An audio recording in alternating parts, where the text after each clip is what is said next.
Hello, welcome to Shop Talk. We're going to look at this Mercury Disston. This is a model 211, the DA211. This is a 9 horsepower chainsaw, 2-cylinder. This is going to be one for parts. This is not going to be, well, you might be able to get this one running. It's the motor's stuck, but there's a lot of good pieces there.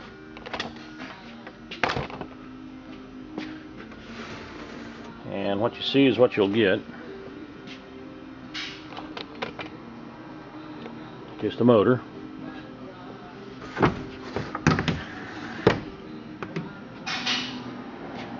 It's got the mufflers on it.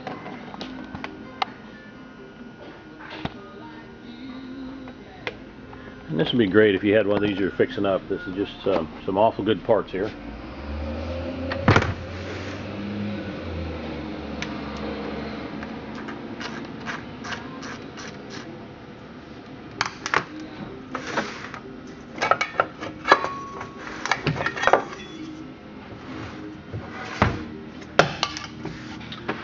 There's what that fan looks like. I really like the design on these fans they put on them.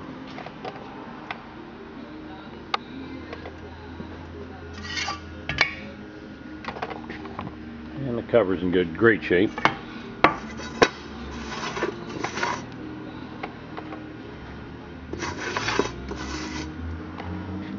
And just some good parts here if you're working on your Mercury Disston 211.